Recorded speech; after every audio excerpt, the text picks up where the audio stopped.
Bon, alors bonsoir, merci vous qui êtes là, ceux qui sont par Zoom et ceux qui nous voient différés par YouTube. Aujourd'hui, on a quelqu'un qui en général nous suit par YouTube et qui a pris la défense de ça que nous fait.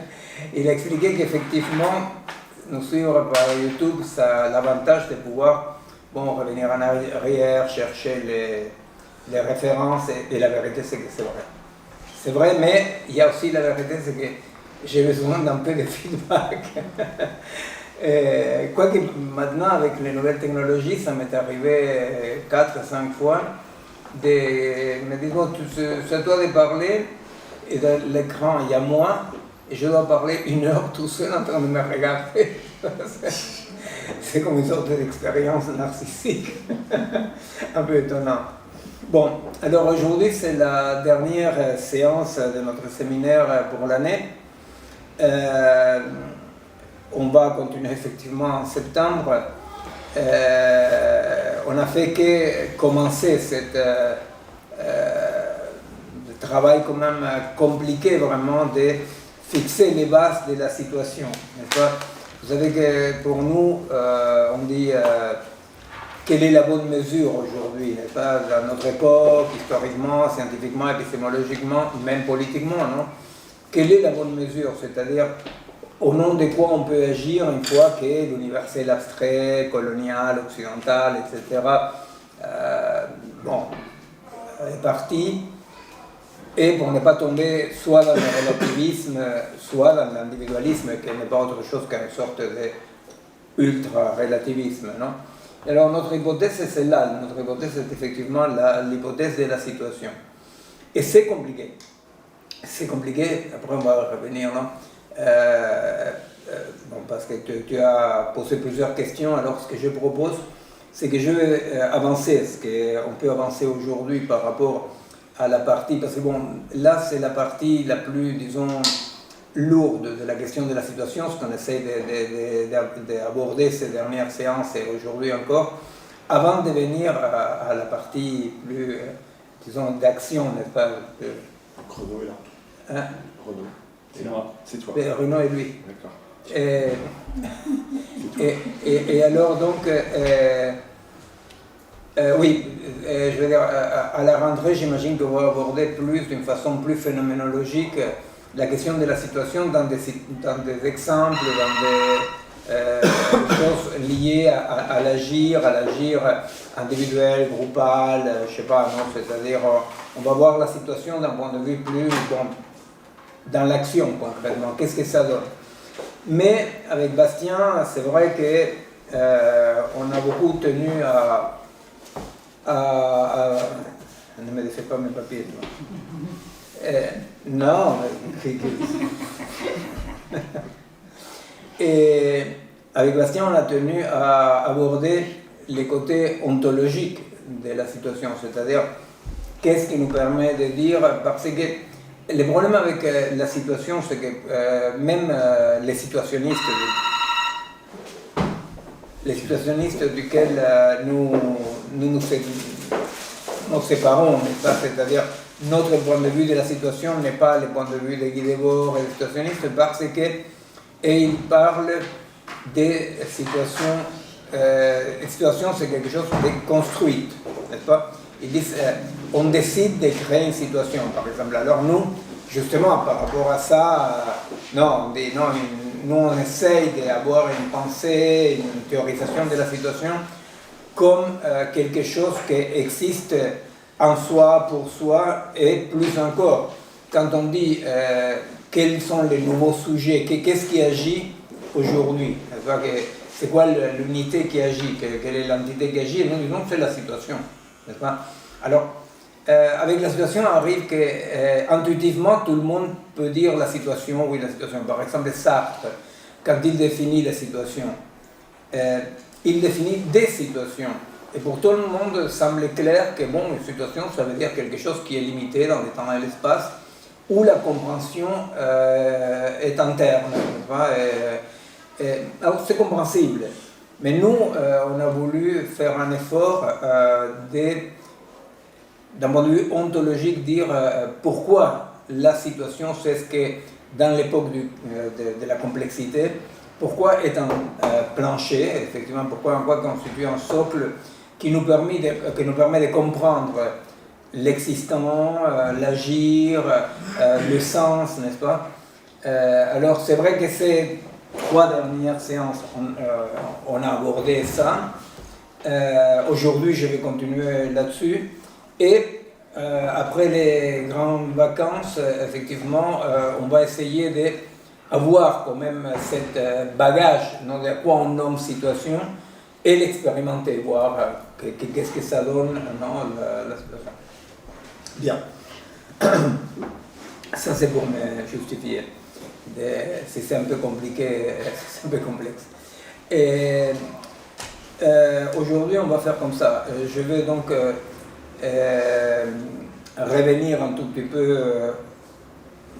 peu en arrière pour faire un pas en avant, non? Et la deuxième partie, bon, tu as plusieurs questions qu'on va analyser, parce que ce sont toutes des questions qui ont à voir effectivement avec ces niveaux-là d'analyse de la situation, c'est-à-dire au niveau ontologique, non?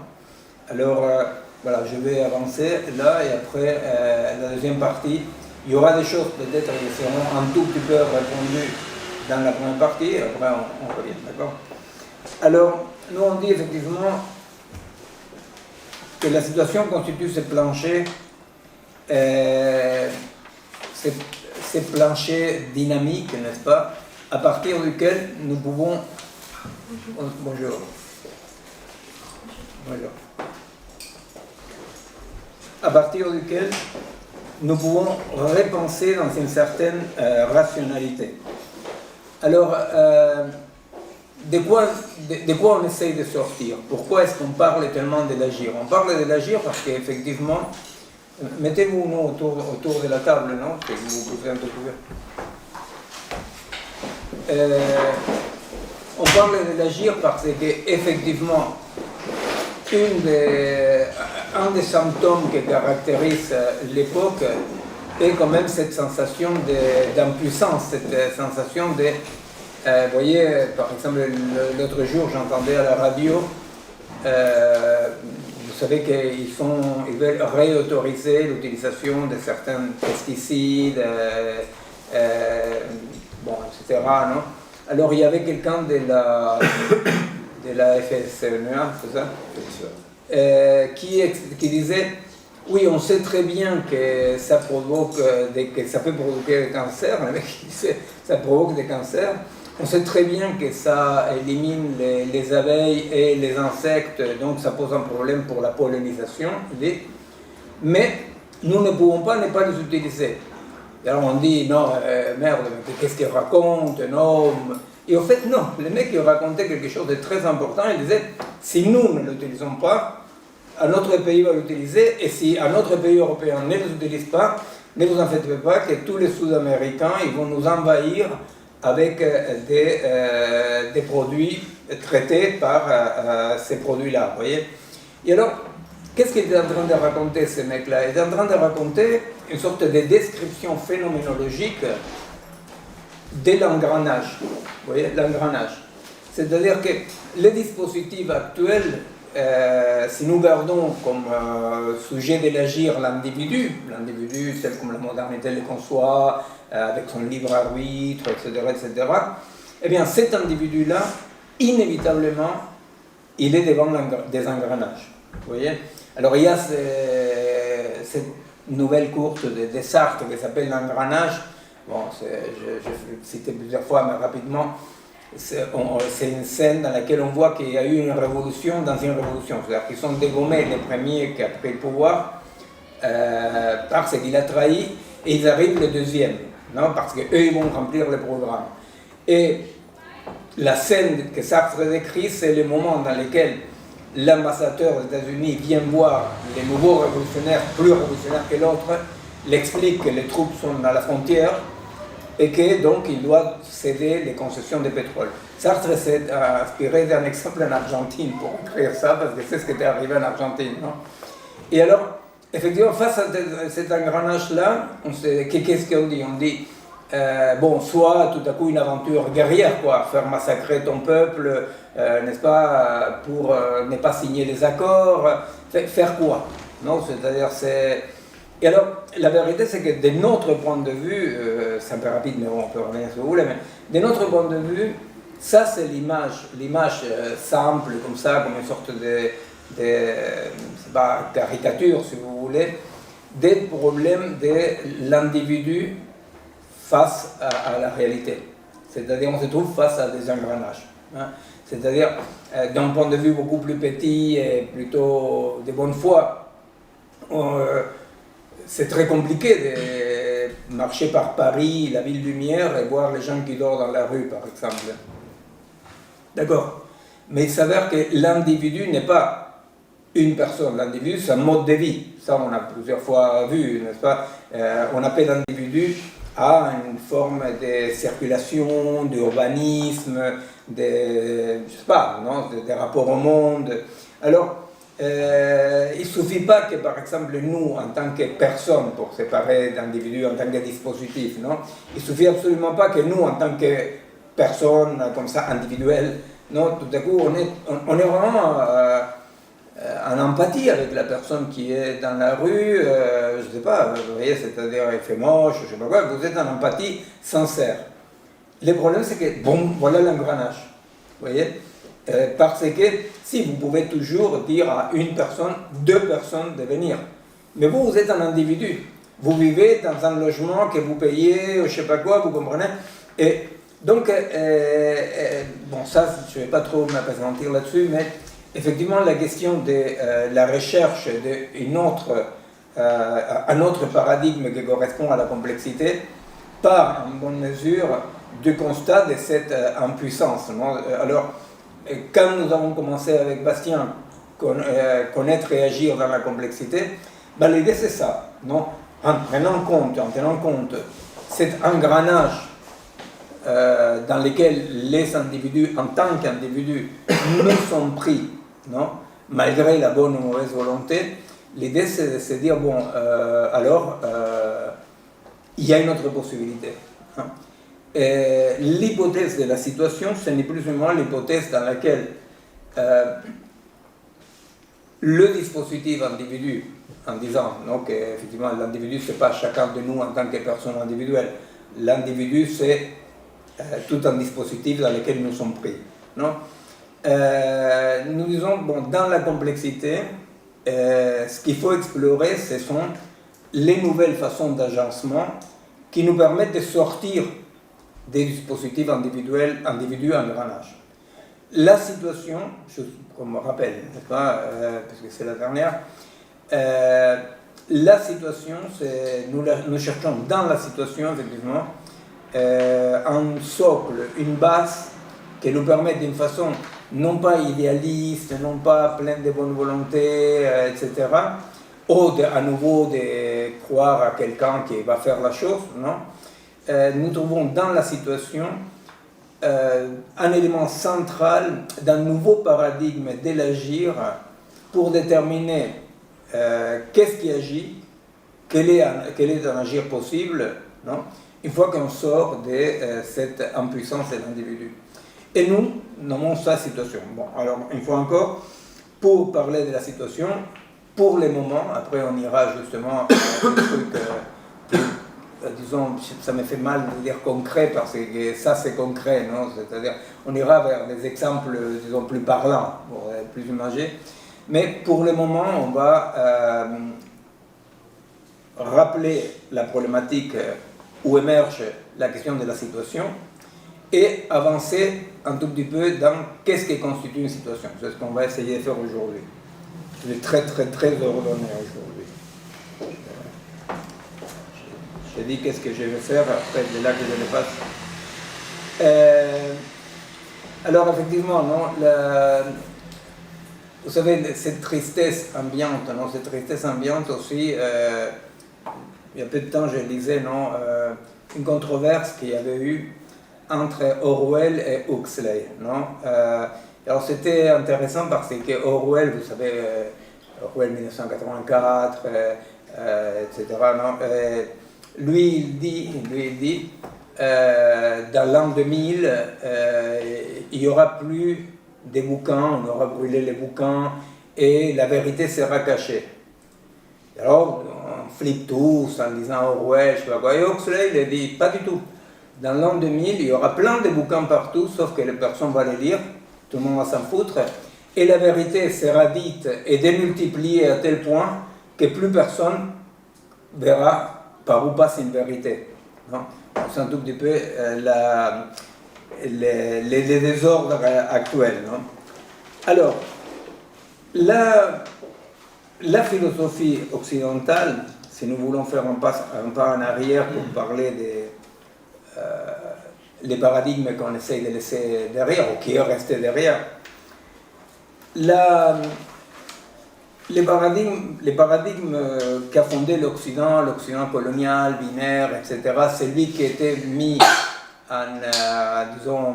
en théorie par Descartes, n'est-ce pas, avec la conscience de l'homme qui doit devenir maître et possesseur de la nature, etc., correspond à ce qu'était effectivement la voie que la philosophie occidentale a pris, qui est la voie des Parménides.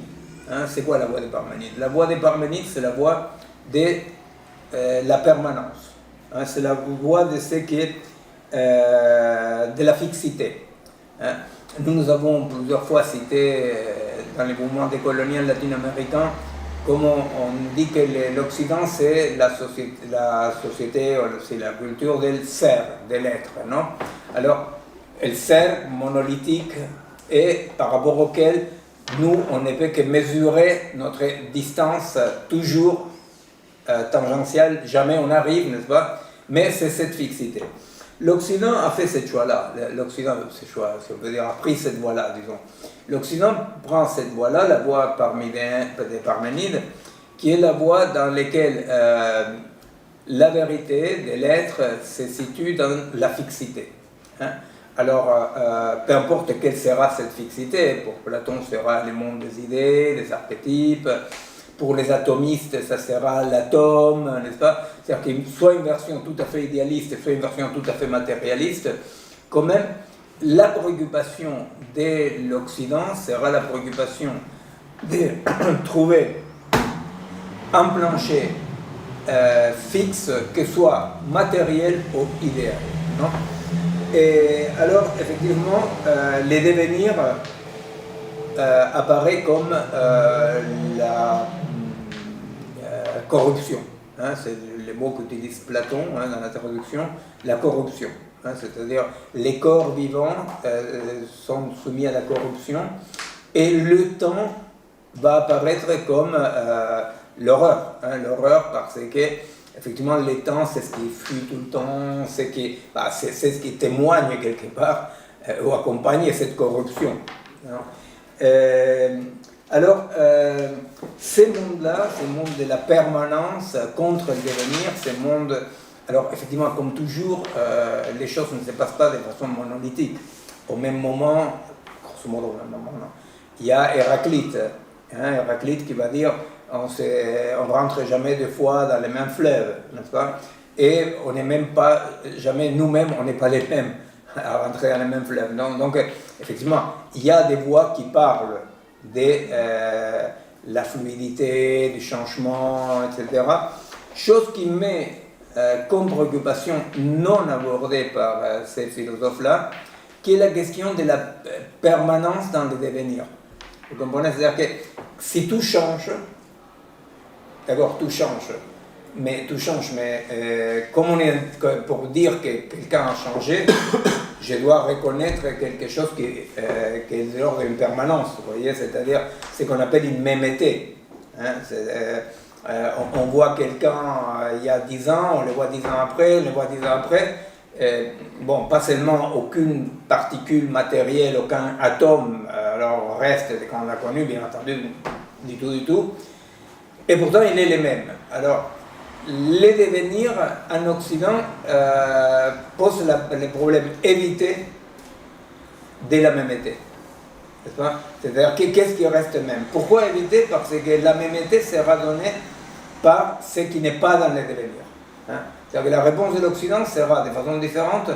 La mémété, ce qui va, la permanence, ce qui donnera une permanence, sera ce qui échappe au devenir.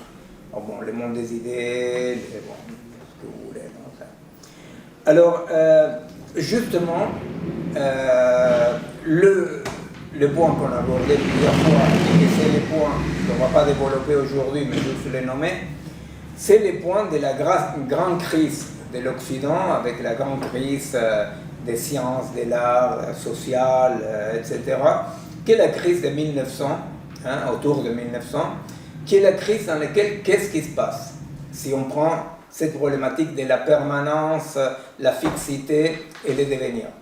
Eh bien que le monde de la fixité, dans lequel les objets individués existaient en soi, vous voyez, c'est-à-dire Colomb va découvrir l'Amérique. Colomb ne fait pas une réduction du paquet d'ondes et émerge l'Amérique, non? Donc, on va connaître. Et connaître signifie effectivement avancer avec les lumières, c'est-à-dire les mots clairs, les lumières qui font reculer l'obscurité. Mais dans tous les cas, dans la philosophie occidentale, majoritaire dans tous les cas, il n'y a aucun doute, parce que pour Spinoza ce n'est pas le cas, mais il n'y a aucun doute que si je connais quelque chose, c'est parce qu'il était là. Et c'est effectivement pas par hasard que les théoriciens, les penseurs, les chercheurs que nous citons et qu'aujourd'hui on va visiter rapidement comme Mach, Whitehead, Wittgenstein, Simondon, quelque part Michel Henry et Merleau-Ponty, sont justement des philosophes qui vont parler seront en dialogue avec cette crise, qui est une crise qui vient non pas seulement de la science, mais dans la science prend les côtés peut-être les plus profonds, dans lesquels les formes jusque-là dominantes paraissent s'effacer. Alors dans la science, effectivement, dans la physique, on a beaucoup parlé, il faut faire attention de ne pas inventer des choses, surtout parce qu'il y a un physicien là. Et alors donc, dans la science, et tous ces auteurs que j'ai cités sont tous en dialogue avec la science, et avec quoi de la science? Avec la physique. Avec la physique. Pourquoi? Parce que tout à coup, il va apparaître quelque chose qui va être nommé comme qu'il y a une sorte de déconstruction ontologique. N'est-ce pas? C'est-à-dire que l'interprétation, je dis l'interprétation générale, et que tout à coup, la réalité, ou la trame, la maille sur laquelle est fondée la réalité, eh bien, cette maille-là, cette trame-là, jusque-là seulement pensable comme avec un plancher costaud, que ce soit idéal ou que ce soit matériel, eh bien, cette trame-là s'avère être une pure dynamique. Une pure dynamique. C'est-à-dire, il y a quelque chose que c'était quand même une sorte de révolution épistémologique majeure, parce que, bon, effectivement, quand on interprète ça, on oublie effectivement les problèmes de que il existe des seuils à niveau physique, des seuils dans lesquels certaines choses arrivent au-dessous du seuil et au-dessus, non. C'est pas, par exemple, l'intrication quantique, la superposition d'états. Si on traite ça avec une certaine tranquillité, on dit, bon, effectivement, il y a un seuil. On a besoin de penser qu'il y a un seuil. Pour le dire rapidement, au-dessus de ce seuil-là, les chats sont morts ou vivants seulement. Et s'il y a une particule, il passe par un seul trou, pas par deux. Mais effectivement, au moment où arrivent les premières découvertes de la physique quantique, etc., la physique relativiste, c'est une révolution épistémologique majeure, parce que ce qui va arriver, et à quoi seront sensibles tous ces auteurs que j'ai cités, ils seront sensibles à l'effacement d'un plancher. Vous voyez? Alors, l'effacement d'un plancher fixe mettait en cause l'universalisme, les modes de connaissance, l'épistémologie et tout bêtement l'ontologie. Qu'est-ce que sont les choses? On peut dire que juste à un certain moment, les choses étaient ce qu'elles étaient et il fallait les découvrir et les connaître.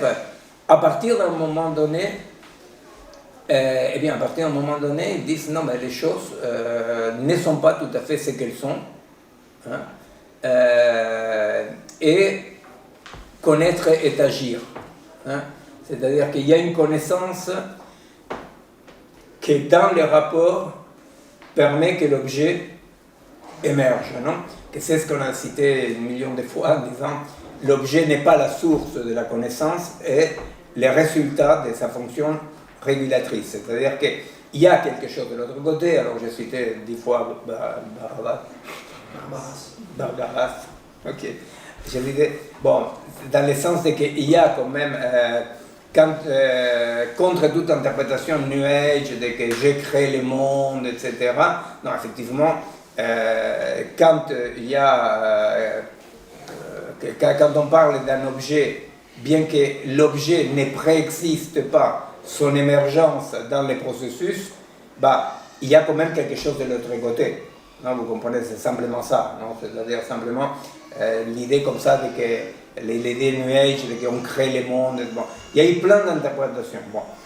Mais au-delà de ça, effectivement, il apparaît les problèmes. Il apparaît les problèmes de mais qu'est-ce qu'il y a, qu'est-ce qui tient les coups? Vous voyez, parce que, mettons les atomistes. Pour les atomistes, d'accord, c'était des atomes, mais des atomes qui se mettaient en relation entre eux, mais les atomes existaient. Vous voyez? En tant que là, on va dire, il y a des dimensions de la réalité, il y a des dimensions de la réalité où, ben voilà, l'objet ne préexistait pas à sa connaissance. C'est l'exemple comme ça, tout bête, mais que c'est comme ça, c'est une analogie, c'est un bon exemple. On dit, dans le monde de la macro-physique, si moi je vais à la pêche dimanche, si je vais au lac et je sors un poisson, je ne doute absolument pas, sauf si je suis Hume par exemple, non? Mais sinon, je ne doute absolument pas que si je sors un poisson, il était là. Hein, non? Dans le monde de la microphysique, c'est parce que il y a le dispositif de pêche, etc., qu'à un moment donné émergent les poissons. N'est-ce pas? Alors,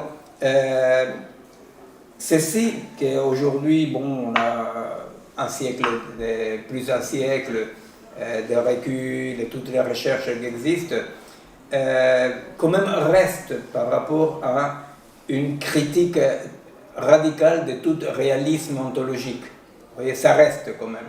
Et même dans l'idée de que quelque chose doit exister, oh, tu m'excuseras, là je vais être hérétique, mais dans l'idée de que quand même quelque chose doit exister, vous savez que les fameux bosons de Higgs, qui n'avaient pas été trouvés, etc., c'était une hypothèse forte.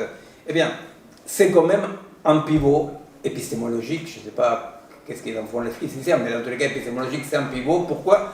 Parce que ces bosons-là expliquent que la masse n'existe pas en soi, que la masse émerge à partir d'un fonctionnement du boson. N'est-ce pas? C'est-à-dire que même la masse, tout va bien pour lui. Tout va bien, d'accord.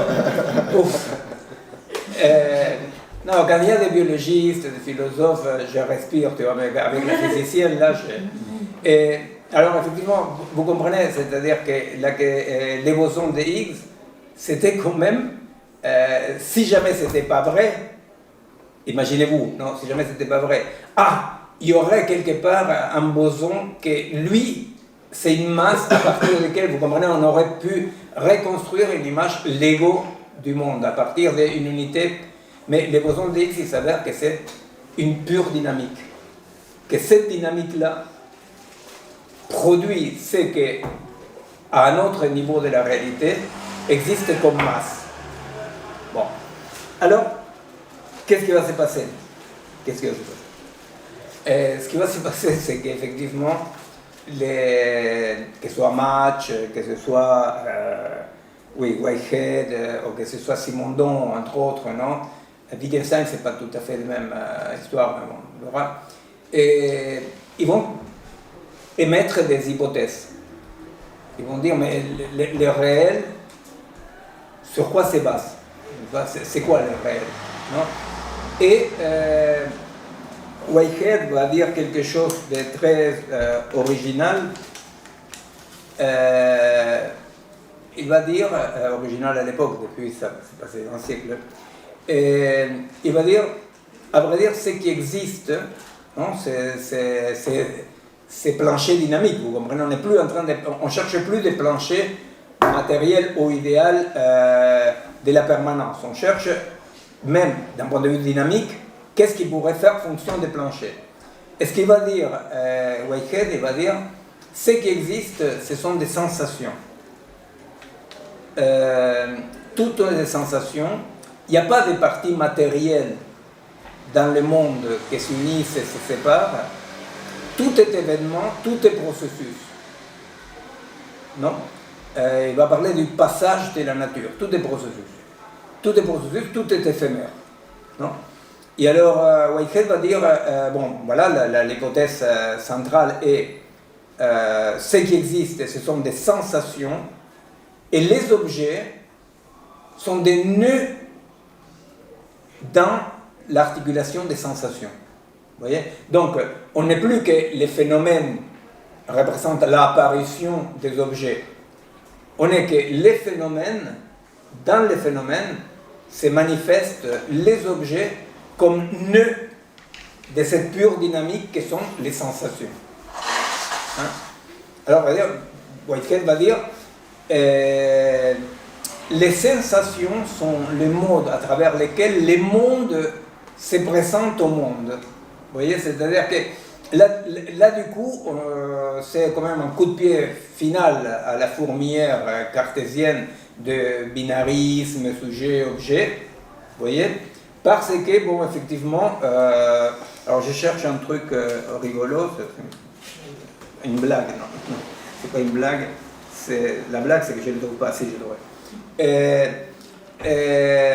Whitehead, effectivement, pas seulement il va dépasser les binarismes cartésiens, sujet, objet, etc., mais qui plus est, il va dire les entités qui existent, qu'il va appeler les entités actuelles. Il appelle ça des entités actuelles. C'est quoi une entité actuelle? C'est effectivement une sorte de, j'allais dire cristallisation, mais ça devrait être très mal, non? Des condensations des sensations. Il y a des condensations des sensations. Par sensation, il faut entendre plutôt une dynamique, non? Après, on verra pourquoi il dit sensation, c'est pas pour rien. Mais à tel point qu'il va dire, par exemple, si vous regardez les pyramides d'Égypte est un événement. Un événement qui se prolonge dans le temps, mais c'est un événement. Vous comprenez? C'est-à-dire que lui, il va interpréter l'existant comme des manifestations de cette pure dynamique qu'il nomme les sensations, de cette pure dynamique qui prend des formes différentes. Alors, c'est drôle parce que Lénine, bon, les plus jeunes ne savent pas, je pense que c'est le nom d'un bar, mais Lénine c'était un révolutionnaire russe, qui a fait la révolution russe. Et alors Lénine, qui a écrit beaucoup de bouquins de politique, révolutionnaires, etc., il a écrit un bouquin de philosophie pour critiquer Match. Alors, au fait, c'était Alexandre Bulganov, non, qui signait un bouquin qui s'appelait L'empirocratisme. C'était un révolutionnaire russe qui écrit un bouquin en expliquant la théorie des matchs. Et au fait, c'était le poète Mayakovsky, non, qui a utilisé ces noms-là, nom de guerre. Et Lénine se fâche, non? Alors c'est intéressant d'un point de vue historique, épistémologique, non, les limites de certaines pensées. Se fâche parce que Lénine va dire, en réalité, c'est un idéalisme, parce qu'il dit que le monde dépend de notre pensée. Or, le monde, c'est ce qui existe en dehors de notre cerveau. Et alors, bien entendu, Match, pas seulement il dit le monde est ce qui existe en dehors de notre cerveau, mais il va dire même notre cerveau, il est tissé de la même étoffe que ce qu'on appelle le monde. C'est-à-dire que cette intériorité-extériorité existe, mais existe comme des plis différents de cette étoffe dynamique qu'il appelle les sentiments, les sensations. Oui. Je vous rappelle quand même que Galilée dit que pour faire de la science, il faut laisser derrière les sensations. Hein.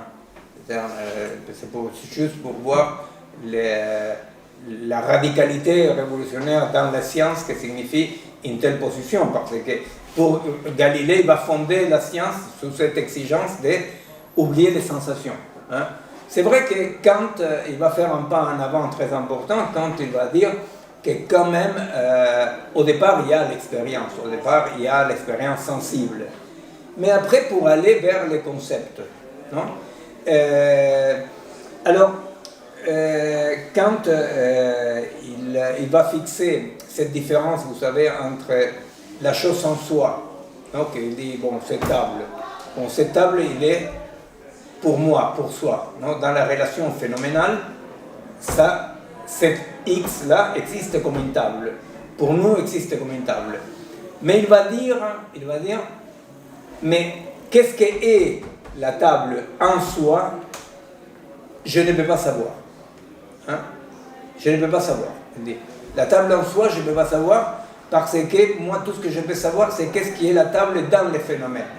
Mais la phénoménologie fondée par Kant est une phénoménologie encore ancrée dans la modernité. Pourquoi? Parce que derrière la chose pour soi, il y a la chose en soi, même si elle est inaccessible. Vous comprenez? C'est-à-dire que Kant, il reste très très moderne là-dessus. Il ne dépasse pas ce binarisme, cette séparation, et il va dire quelque chose qui nous intéresse pour comprendre un peu ce qu'est en train de dire Match. Il va dire la chose en soi fait référence au monde, aux dimensions nouméniques. C'est quoi le noumen? C'est-à-dire Kant. Le noumen, c'est la chose, si la chose en soi, ce qui justifie la chose en soi, ce qui fonde la chose en soi, si elle m'était accessible. Vous comprenez? C'est comme si la chose en soi était les noms que nous utilisons pour nommer l'inaccessible. Et qu'est-ce qui est inaccessible? Les noumen. Vous comprenez? C'est-à-dire qu'il va nommer comme ça, noumen, le monde nouménique. Vous comprenez ça? C'est-à-dire que la chose en soi sera comme le nom et limite accessible pour nous, mais cette chose en soi ne fait pas référence à rien.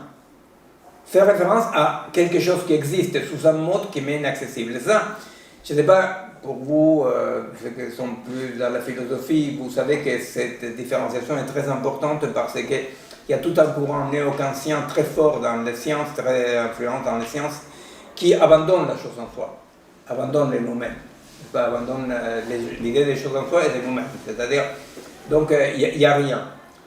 Or, la chose en soi, ou le noumen, est inaccessible dans la mesure que je garde des dispositifs modernes de la centralité de la conscience. Vous comprenez? Si vraiment nous continuons, malgré tous les changements théoriques et pratiques, si malgré tout ça, nous continuons à être dans les dispositifs modernes, cartésiens, dans lesquels le sujet humain est le sujet de la conscience, si je continue à penser ça, effectivement, il y a de l'inaccessible. Vous comprenez? Mais le pas qui va opérer Match est de s'occuper des corps parmi des corps. Et nos corps existent dans cette dimension numénique. Vous comprenez? C'est clair ça? Plus ou moins, dites-moi, parce qu'au moins, puisque vous avez le privilège d'être là...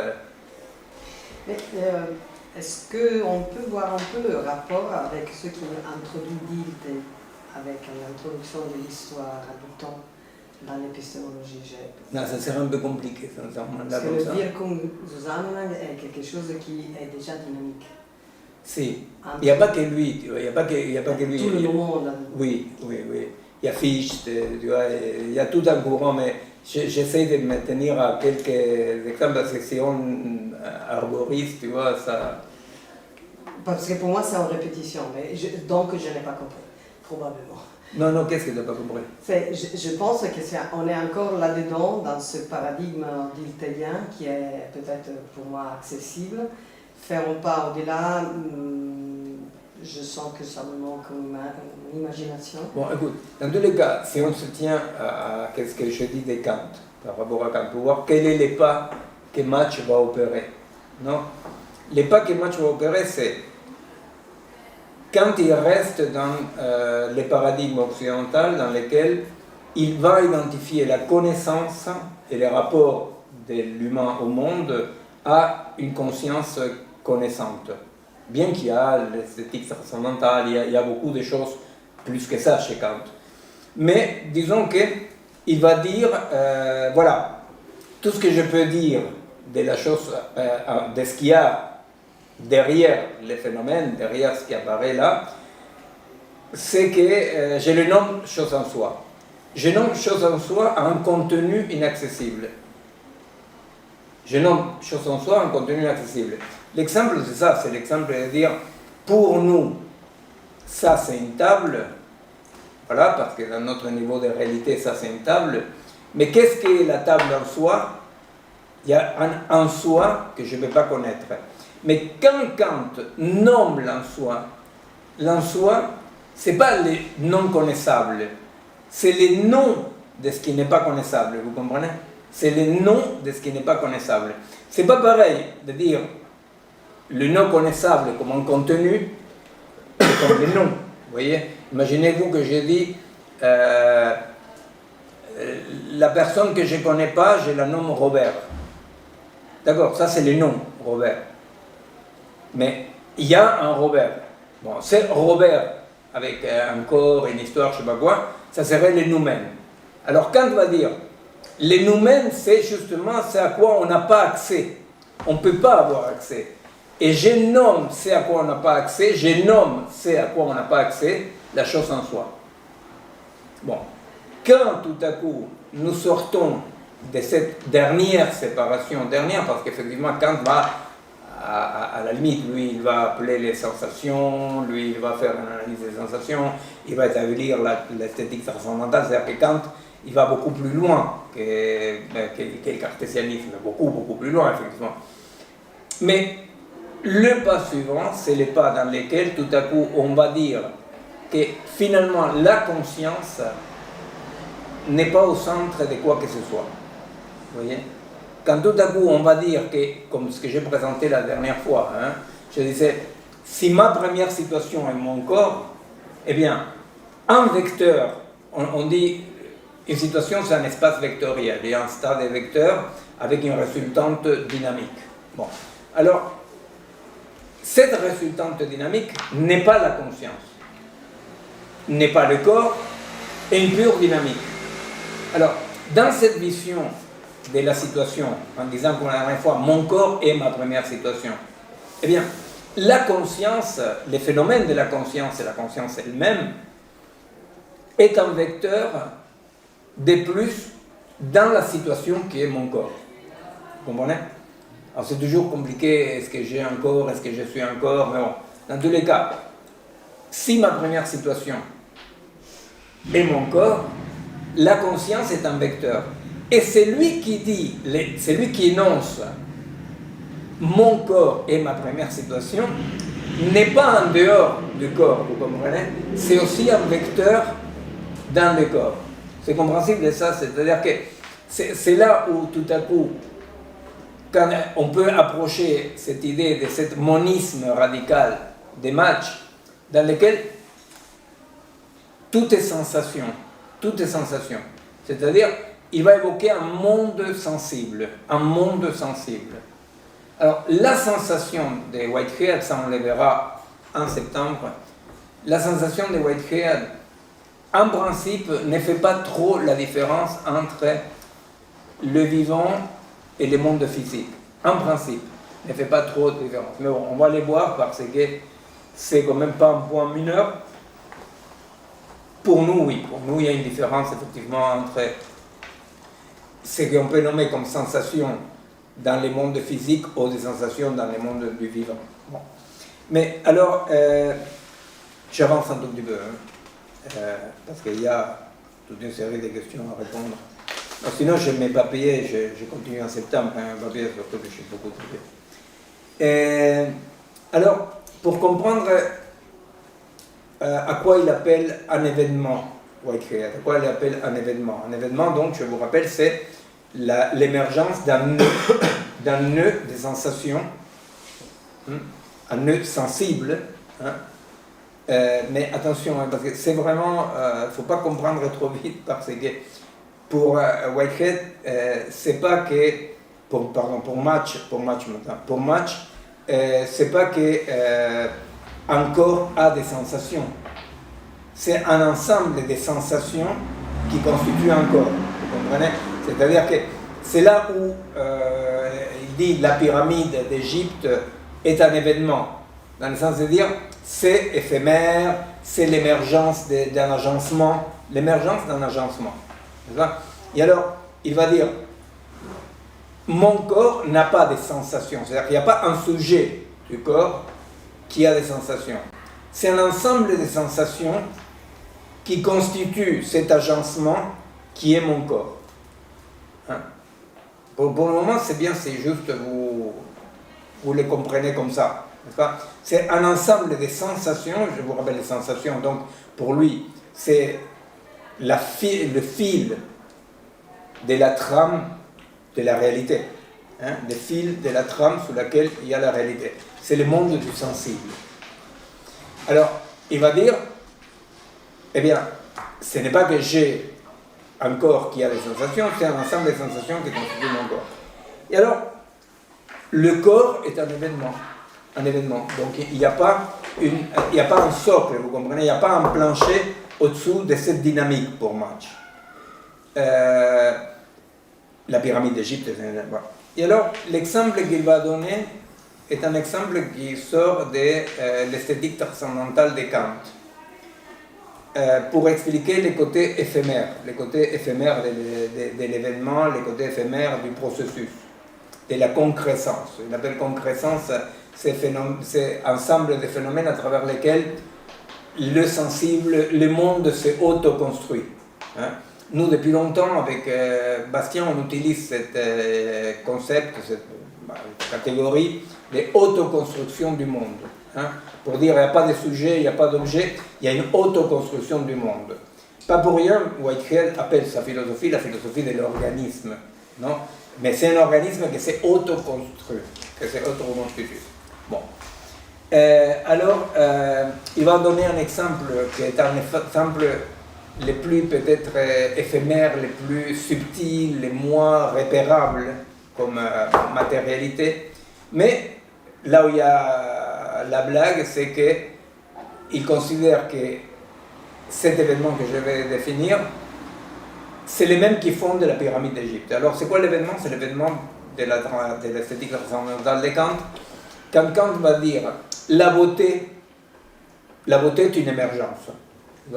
Je regarde la fleur, bon, là, il y a plus de fleurs, et je regarde, la beauté n'est pas dans la fleur, la beauté n'est pas dans le regard, à un moment donné émerge quelque chose, hein, qui est la beauté, émerge la beauté. Vous voyez, tous les romantiques allemands, Novalis, Hölderlin, tout ça, applaudissent ces trois mains, hein, parce qu'effectivement pour eux, l'amour c'est ça, l'amour c'est effectivement cette émergence comme ça, de cet événement qui est un tissu des sensations, etc. Non, c'est pas que Marinette aime Robert, émerge un amour qui les capture, non, un amour qui les capture. Et d'ailleurs, c'est ça l'image de Cupidon. L'image de Cupidon, c'est-à-dire, bon voilà, toi tu n'as rien décidé parce que ça ne te regarde pas. C'est légèrement différent que les rencontres par application. Légèrement différent. Parce que c'est symétriquement l'opposé, vous comprenez. Dans la rencontre par application, je sais parce que mes patients et tout le monde m'ont déjà expliqué que non, que c'est possible de faire autrement, mais bon, disons que dans la rencontre par application, ce qu'il y a, c'est un apport modulaire. Vous voyez, il y a Robert, il y a Marinette, et Marinette énonce quelques trucs qui lui plaisent, Robert énonce quelques trucs, et si ça coïncide, on y va. Non? En tant que dans l'autre, non, dans l'autre, c'est l'amour d'Abélard et Loïs, effectivement. Hein? C'est-à-dire que ça coïncide ou ça ne coïncide pas, mais alors là, ça ne rentre absolument pas en ligne de compte. Non?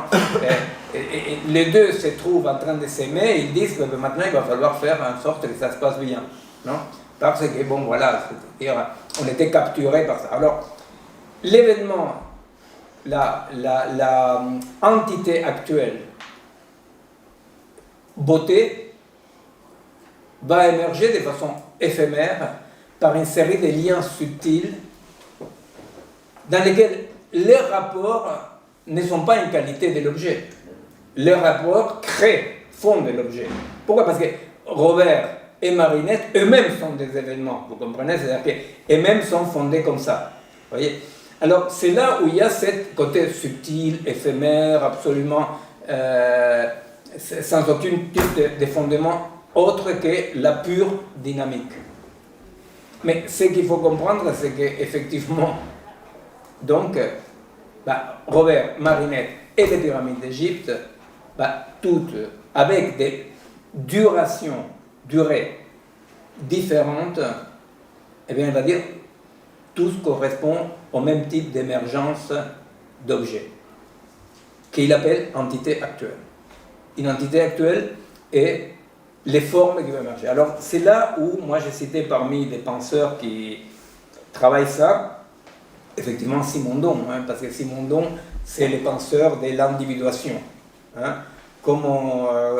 d'où émergent les formes existantes, il émerge des processus d'individuation à partir d'un pré-individuel, dans lequel je ne peux pas comprendre l'individuation à partir de l'individué, non, l'étoffe, hein, c'est-à-dire si on garde un tout petit peu en allant, j'espère en espérant d'être très clair, mais bon, en allant de l'un à l'autre, si on revient à un match, on dit, bon, effectivement, tout à coup, il y a une entité actuelle. Alors on dit, bon, effectivement, l'entité actuelle, c'est l'individué, une entité individuée, et il va dire, mais je ne peux pas comprendre les processus d'individuation par l'individué. Je ne peux pas comprendre par l'entité actuelle la formation de ces sensations articulées.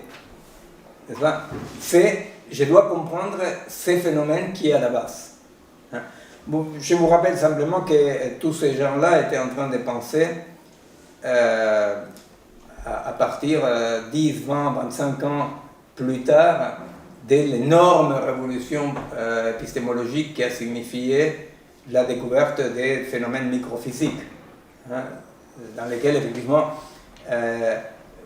le réel se comporte d'une façon proprement incompréhensible.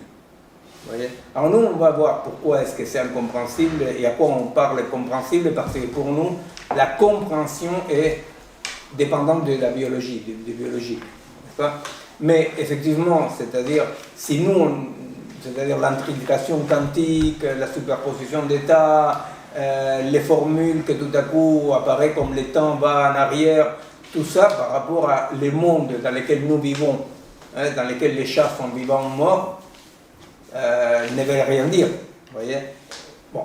Et tous ces gens-là sont en train de penser, après les lendemains de cette énorme révolution, dans laquelle le plancher des réalités existantes, dans lequel il y avait une taxinomie qui expliquait les choses, et les choses sont ce qu'elles sont.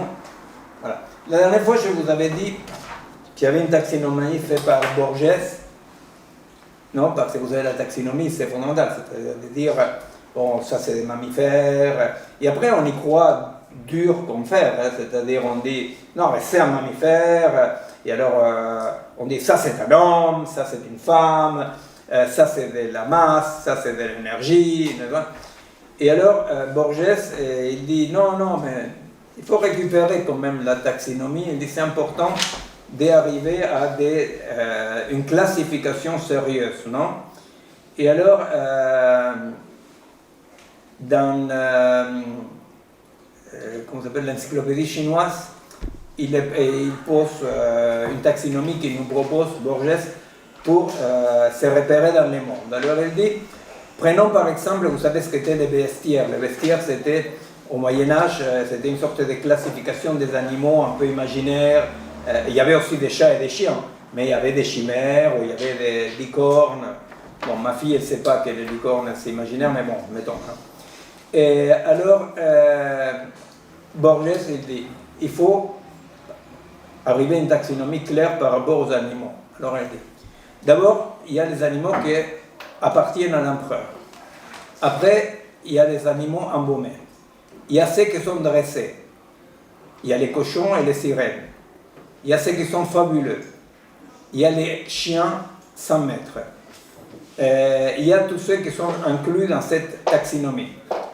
Il y en a qui bougent comme des barjots, comme des fous. Il y en a qui sont innumérables, on ne peut pas les numéroter. Il y en a ceux qui sont dessinés avec un pinceau très fin, fait avec des poils de chameau. Il y a aussi, etc. Il y a ceux qui viennent juste de casser la base, et il y a ceux qui de loin ressemblent à des mouches. Bon. Borges était un génie absolu. Non? Effectivement, ce qu'il est en train de dire là, Borges, c'est effectivement un rapport avec cette réalité immuable, non? Cette réalité immuable dans laquelle les choses existent. Et ce qu'il est en train de dire, si les choses existent, ben, ils pourraient exister comme ça. Là, ce qu'il y a derrière, c'est effectivement, il y a notre ami taoïste qui n'est pas là aujourd'hui, mais ce qu'il y a derrière, c'est toute la sagesse, parce que ce n'est pas de philosophie, hein, les sagesses de l'Extrême-Orient, l'Inde, la Chine, etc., qu'elles n'ont pas eu de nouvelles de la fixité. Non? C'est-à-dire, ce sont des civilisations qui se sont développées, mais alors, absolument en ignorant l'exigence de la fixité. Hein? Alors, c'est pour ça que toute nomination de la chose diminue la chose. C'est l'idée taoïste de que les Tao connaissables, ce n'est pas les véritables Tao, les Tao que je peux nommer, ce n'est pas les véritables Tao, tout ce que j'ajoute au Tao les diminue. C'est intéressant ça, si on les transporte à une vision organique, non? Tout ce que j'ajoute comme un agrégat à l'organisme les diminue, dirait cette position taoïste, n'est-ce pas? Les diminue dans sa unité organique, non? Alors, derrière toute cette préoccupation-là, il y a ces sagesses d'Extrême-Orient que tous ces gens-là connaissaient. Ce n'est pas depuis hier qu'il y a une préoccupation de certains théoriciens et penseurs occidentaux par ce type de sagesse, qui étaient des sagesses qui restaient absolument articulées au devenir, hein, qui n'étaient pas fâchées avec le devenir. Je vais faire quand même un tout petit peu, 2 points encore, et après on va aller aux questions, parce qu'elles sont un peu costaudes, les questions. Et alors, Match va dire, toute sensation et dans toute entité actuelle se trouve sous un certain mode toutes les entités actuelles existantes. Là, on reconnaît Leibniz. Vous pouvez répéter s'il vous plaît? Si, il va dire, mais ça c'est Leibniz, Leibniz écrit ça, tu vois, par rapport au monde. Alors il va dire, une entité actuelle, alors tout ce qui existe, qui soit très éphémère comme la beauté, comme une pyramide, tout ce qui existe actuel, c'est important pour lui, parce que justement, c'est l'éphémère, hein, c'est le côté éphémère de tout ce qui existe. Non? Alors, il dit, toute entité actuelle contient, alors lui, il ne développe pas trop, mais il contient toutes les autres entités actuelles existantes. Bon, il contient. Alors, si on a lu Leibniz, peut-être on peut interpréter ça, parce que Leibniz va dire, chaque monade, chaque unité, non, contient les mondes sous une certaine forme, sous un certain mode. Ça veut dire quoi? Ça veut dire que ton rapport avec le monde, hein, si toi tu es une monade, ton rapport avec le monde est un rapport à travers les sensations que le monde provoque chez toi. Tu comprends? Tu ne peux pas connaître au-delà de ton existence comme entité actuelle, ou comme monade, ou comme corps, ou comme situation. Ce sont pour nous tous synonymes. Non? Alors, effectivement, l'idée c'est de dire, par exemple, bon, moi je veux connaître la fonte de glace. Alors, si tu veux connaître la fonte de glace, c'est parce que d'une façon ou d'une autre, tu dois voir comment cette fonte de glace existe dans ta réalité, pas réalité d'individu, ça peut être des réalités des groupes, des familles, d'un écosystème, n'est-ce pas? C'est-à-dire, c'est pas seulement toi en tant qu'individu. Mais l'idée, c'est quand même que ce qu'on appelle le monde, comme la collection d'objets existants, n'englobe pas les situations. Elle est toujours englobée. En mathématiques, c'est très simple, mais disons, comme ça, expliquer phénoménologiquement, c'est une position, hein, c'est-à-dire que tu ne dois pas être d'accord ou pas, juste comprendre ce que tu es en train de dire. Ce qu'on est en train de dire, c'est que ce qu'on appelle le monde, ce n'est pas quelque chose qui englobe, c'est quelque chose qui, sous des formes différentes, est englobé dans chaque situation. Sous des formes différentes, tu vois. Alors tu dis, par exemple, la fonte de glace, les massacres à Gaza, je ne sais rien, tu vois, et aussi des choses belles. C'est pas quelque chose qui existe dans un monde dans lequel toi tu es un élément de plus, non? Il va dire, la collection d'objets ne forme pas un monde duquel tu es une partie. Cette collection d'objets qu'on appelle le monde n'existe que sous des formes différentes dans chaque situation. Alors, nous, par situation, on ne dit pas un individu.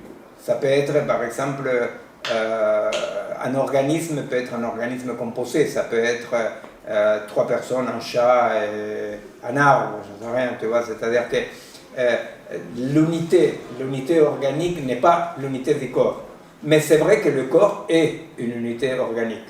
Chaque corps vivant est une unité organique. Alors qu'est-ce qu'il va dire Match? Et ce qui est drôle, c'est que Match, si peut-être elle a pris de Leibniz, mais lui il les trouve à travers la science. Il les trouve à travers son travail scientifique. Il va dire, à vrai dire, la collection d'objets, c'est-à-dire la collection de ce qu'il appelle les entités actuelles, existe dans chaque entité actuelle. Ça ne veut pas dire qu'elle n'existe pas en dehors. Tu vois, ça ne veut pas dire qu'il n'y a pas les voisins, qu'il n'y a pas la tour Eiffel. Mais il dit la seule accessibilité qu'on a à ce qui existe, c'est en intériorité. C'est compréhensible ça? C'est-à-dire, j'ai accès à ce qu'on appelle le monde en pure intériorité. Ça ne veut pas dire que j'ignore que ces choses-là, ils sont un certain mode d'existence autonome. Bien entendu que non. Ils sont un certain mode d'existence autonome. Mais je n'ai accès à ça qu'en intériorité. Alors il va dire toute entité actuelle intègre sous un certain mode, ça c'est moi qui l'ajoute, lui il ne le dit pas, lui il le dit directement comme ça, mais intègre, englobe sous un certain mode toutes les entités actuelles existantes, passé, présent. Ça c'est pas, dit comme ça semble bizarre, tu vois, mais quand tu regardes un être humain, un chien, un chat, la vérité c'est que l'ensemble de l'évolution de toutes les espèces depuis la première cellule primitive est là. Tu vois, c'est-à-dire, alors vous comprenez, elle est là. Alors c'est pas que, tu vois, chez les kleps, il y a un dinosaure, il y a un mammouth, tu vois, c'est pour ça que je donne cet exemple-là, parce que englobe tout ça, l'englobe sous un certain mode, vous comprenez. Ça ne veut pas dire que chaque monade a la galerie Lafayette, Washington, les girafes. Mais c'est vrai qu'en biologie, c'est beaucoup plus simple. En biologie, il n'y a pas un problème de comprendre que n'importe quel être vivant englobe la totalité de l'évolution. Tu vois, c'est parce que... Est-ce que c'est la même idée quand c'est Leibniz de dire qu'on est un pli et donc notre intériorité est ici d'extériorité? C'est la même idée? Si, c'est le même principe, tu vois, c'est-à-dire que l'antériorité, comme dans un ruban de Mobius, c'est-à-dire l'antériorité, elle est tissée et constituée d'une pure extériorité, non? Mais tu vois, là ça fait un peu moins magique quand on le pense d'un point de vue biologique, tu vois, c'est-à-dire quand on dit finalement chaque être vivant, pour être vivant, bah, il contient l'ensemble de l'évolution. Il contient l'ensemble de l'évolution, voilà. Et alors, au fait, un point que je voulais arriver au moins à ce point-là aujourd'hui avant d'aller. Hein? C'est quoi les points? Non, tu n'as pas une idée? Non, il écrit ses mémoires.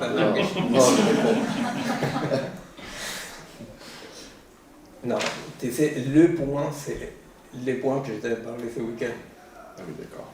Voilà. Alors, bon, non, la question c'est comme ça. Nous avons présenté la crise de l'Anthropocène, la crise du monde occidental, on l'a présenté sous le mode de l'agir de l'ingénieur. Hein. Celui qui ignore absolument tous les vecteurs qui sont au milieu, qui a un objectif de A aller à B, et non pas qu'il ignore, mais il veut les dresser, les éliminer, et c'est cette pensée linéaire. Cette pensée linéaire se caractérise par la grande supériorité des sciences occidentales dans l'efficacité par rapport à d'autres modes d'action. Qu'elle est donnée par quoi, la grande supériorité? Ben, elle est donnée par un élément, par plusieurs choses, mais un élément très concret d'un point de vue épistémologique, c'est que pour la science occidentale, la seule continuité qui existe entre le phénomène A et le phénomène B doit être garantie et lisible par une contiguïté. Doit être contiguë. Ça veut dire quoi, contiguïté? Ça veut dire, par exemple, si moi j'ai dit, attends, pensée magique, j'ai dit, si nous tous nous mettons à méditer, il y aura des effets X. Moi je ne peux pas dire si oui ou non, n'est-ce pas? Mais là il y a une continuité sans contiguïté. Vous comprenez? C'est-à-dire que la pensée magique est une pensée dans laquelle il y a une continuité imaginaire sans contiguïté. Non? Donc il y a deux modes, on va voir le troisième qui est le mode organique, c'est-à-dire d'une part il y a continuité-contiguïté qui détermine un monde agrégatif, n'est-ce pas? Parce que c'est 1, 2, 3, on ajoute des modules, on ajoute des Legos, non? Mais la continuité par contiguïté, c'est-à-dire que vous savez bien que toute la problématique qu'il y a eu quand tout à coup, est-ce qu'il existe une action à distance ou n'existe pas une action à distance aux années 1900, n'est-ce pas? Est-ce qu'il existe ou n'existe pas une action à distance ou dans l'intrication quantique, c'est-à-dire comment ça c'est possible que deux particules qui sont interagies continuent à être jumelées malgré la distance, tout ce mystère, etc., qui ont provoqué beaucoup de problèmes parce que le principe c'est qu'il n'y a pas d'action à distance. Alors nous, on doit s'arranger comme on peut, les pauvres mortels normaux, pour comprendre qu'est-ce qui se passe si nous partons de la base, c'est qu'on ne peut pas, on peut faire ce qu'on veut, mais si on veut rester dans le champ de la physique rationnelle, on ne peut pas parler d'action à distance sans contiguïté. On doit trouver des modes de contiguïté très sophistiqués, très particuliers, que c'est un champ, que ce soit l'éther, que ce soit tous les candidats que vous voulez, mais il faut rétablir une contiguïté. Bon. Alors, la grande supériorité du monde occidental, supériorité d'efficacité, c'était que la preuve, non, que tu peux prouver ce que tu fais, tu peux le répéter, la répétabilité de son expérience. Pourquoi? Parce que j'ai fait A, B, C, et tu as, n'est-ce pas? Voilà. Et quand tout à coup ça ne sort pas, ben, je dois chercher une autre continuité. Bon. Ce monde-là est le monde de l'ingénieur. Et alors nous on dit, ah ben merde, le monde de l'ingénieur, pourtant, nous on ne l'aime pas, le monde de l'ingénieur. Le monde de l'ingénieur, c'est lui qui a considéré que la nature était notre possession, qu'on était les maîtres, qu'on devait la changer, n'est-ce pas? Toute cette puissance-là. Et on dit, effectivement, on peut considérer que le monde de la modernité, le monde de l'ingénieur, par ignorance de la complexité et l'intrication des phénomènes, dans cette vision linéaire, est une des raisons du désastre. N'est-ce pas? C'est-à-dire, bon, c'est pas très compliqué, c'est-à-dire si je dis, à moi il me faut, je ne sais pas, de l'uranium, alors je défais une mine à ciel ouvert parce que moi il me faut de l'uranium. Tu vois? Après le désastre écologique qui accompagne, pourquoi? Ben parce que moi j'ai eu une vision linéaire, j'ai voulu de l'uranium, j'obtiens de l'uranium, n'est-ce pas? Ou je vais me déplacer en voiture, alors c'est le désastre écologique, etc. Non? Donc il n'y a aucun doute qu'une des causes du désastre de l'Anthropocène est cette ignorance absolue, même pas ignorance, cette oblitération, non, qu'il existerait des régularités systémiques parce que pour le monde de l'ingénieur, pour le monde occidental, dans la pensée occidentale, toute pensée holiste, non, comme ils disent les romantiques allemands, ils disent le monde complote. Et vous voyez, le monde complote. Voilà, c'est-à-dire les réels complotent, il y a plein de signes, n'est-ce pas? Alors, dans la pensée rationaliste et positiviste, le monde ne complote absolument pas. Nous établissons des lois, et si ne fonctionne pas, je peux toujours développer une autre loi qui tient compte d'un autre vecteur. C'est pas une question d'être taré, bien entendu. C'est ok, on reconnaît qu'on doit tenir compte d'un autre vecteur. Mais c'est toujours comme ça, vous comprenez, je tiens compte d'autres vecteurs. Et encore un autre vecteur. Mais l'idée même holistique, un peu style les hypothèses Gaïa, de que tout est lié, que ça complote, bon, ça, c'est la pensée magique. C'est-à-dire tout complote, c'est-à-dire, moi je me souviens que la preuve matérialiste finale pendant la dictature, c'était qu'avec tous les gens qui étaient en train de maudire les dictateurs, s'il y avait le moindre complot magique du monde, il était mort. Nous, on ne croyait pas ça, alors on a tiré dessus.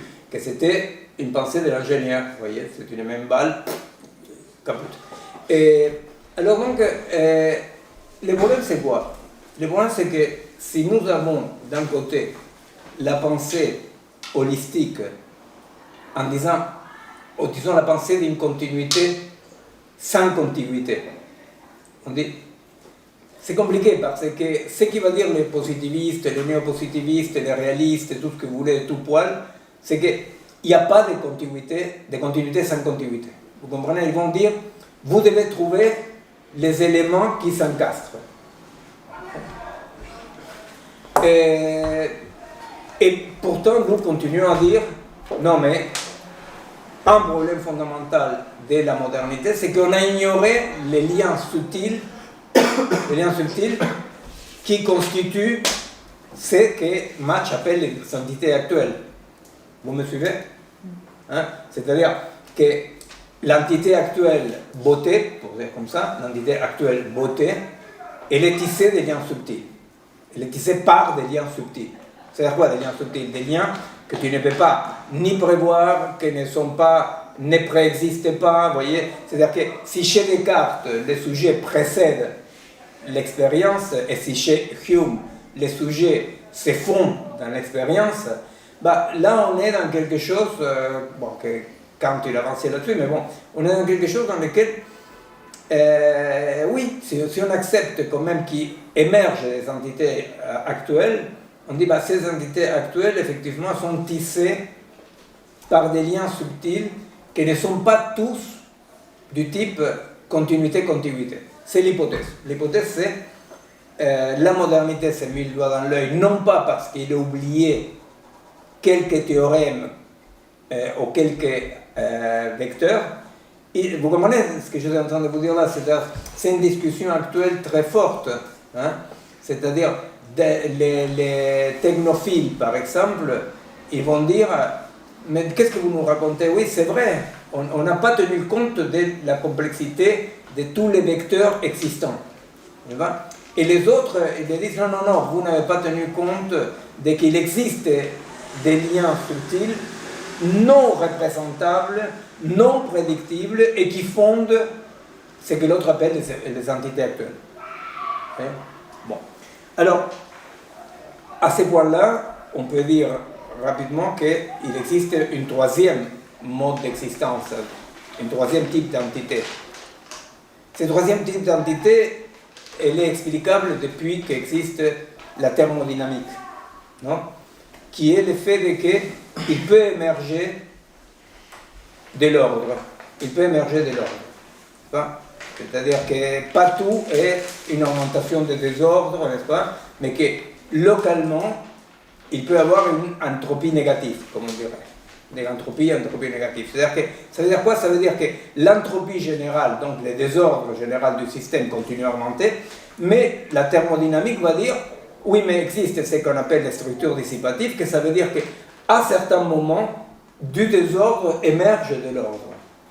Et ce type d'entité, c'est le type d'entité qui nous intéresse. Parce que ce type d'entité, c'est l'entité dans laquelle l'état critique est un état dans lequel les molécules, pour parler au niveau des molécules d'abord, n'est-ce pas? Les molécules ne se comportent plus seulement de façon brownienne, vous voyez, de façon chaotique, sans aucun ordre. Elles vont continuer à se comporter de cette façon, mais à la fois, ils seront pris dans une double contrainte parce qu'ils vont se comporter comme en faisant partie d'un tout. C'est compréhensible, ça? Ça, c'est ce qu'on appelle en physique thermodynamique. Structure de suite. Quoi? Tu t'es bloqué. Ce qu'on appelle... Non, de temps en temps, je me bloque, mais tu vois, c'est comme ça parce que ça me plaît. Et c'est ce qu'on appelle effectivement la structure dissipative. C'est-à-dire qu'à un moment donné, émerge un ordre. Dans cet ordre-là, quoi que semble incroyable, dans 90% des tests de biologie, dont la tienne, non, on cite pour expliquer ça Kant. Parce que l'explication d'une structure dissipative en philosophie, c'est décrit par ce que Kant, dans la troisième critique, il décrit comme un organisme. Il va dire qu'il y a un type d'entité, Kant n'avait aucune idée de la thermodynamique, bien entendu, mais il va dire il y a un type d'entité qui n'est ni un agrégat, ni les rapports magiques, etc., dans lesquels chaque partie existe pour et par l'autre. Vous comprenez? Pour et par l'autre. C'est comme dire, dans un groupe de personnes, dans une famille, bon, aujourd'hui, dans l'individualisme régnant, c'est difficile à comprendre, mais dans une famille, tu dis, je vais vivre ma vie. Tu vivras ta vie, mais il s'avère, tu vois, qu'il t'est poussé à une verrou, tu es un enfant, tu vois, alors... donc, tu dis, d'accord, j'ai toutes les pulsions de vivre une vie browniennement, c'est-à-dire en faisant ce qui me chante, mais il s'avère que tu es dans une double construction. C'est compréhensible, ça? La double construction, ça veut dire que l'unité, elle est constituée au moins de deux contraintes qui maintiennent cette unité. C'est la partie intensive, c'est ce qu'on appelle la partie intensive. La partie intensive, c'est cette dynamique à travers laquelle des éléments qui existent sur leur mode naturel d'existence continuent à exister dans leur mode d'existence, mais ils sont une deuxième construction que ça les fait fonctionner organiquement. Vous voyez, Même plus, enfin, si je prends une partie, elle est sous la double contrainte, donc sa complexité et celle de la partie, enfin, elle est influencée par la partie intensive. Elle peut aussi être capturée par la situation dans laquelle ah oui, oui, bien corps de sûr. cette partie se trouve, et puis Tout à fait. donc elle peut avoir plein de contraintes au final. Absolument, c'est pour ça que j'ai dit au moins double contrainte, parce qu'effectivement, tu vois, c'est-à-dire, dans un organisme, comme c'est bien établi, un organisme est une colonie de vivants, avec 90% des bactéries qui nous constituent, etc. Bah, un organisme, tu vois, chaque bactérie en tant qu'organisme, ces éléments sont dans une double contrainte. À la fois sont dans des contraintes qui participent d'un organe. Donc effectivement, et c'est ça, c'est qu'aujourd'hui on va reparler de ça, mais c'est ce qui détermine cette surface perceptive commune. Tu vois que Spinoza il va dire, tu vois, un individu s'associe avec un autre individu en créant un nouvel individu. C'est-à-dire que voilà, c'est une association organique. Bon, alors juste pour finir là et passer à tes questions, la question qui reste flottant comme ça, c'est que, au fait, pourquoi la pensée de la situation? Parce qu'à vrai dire, si bien nous disons qu'il existe un mode de relation d'existence dans lequel les parties appartiennent en tout, hein, les parties appartiennent en tout, non? Donc, je ne sais pas si vous avez compris, mais, parce que je ne l'ai pas nommé, mais dans la description de Kant, dans laquelle chaque partie est pour et par l'autre, dans un organisme vivant ou dans un état critique, mais disons dans un organisme vivant, la continuité n'est pas simplement par contiguïté. Vous comprenez? C'est-à-dire que dans une structure dissipative, dans un organisme, tout à coup, un tas de particules se mettent à fonctionner à l'unisson.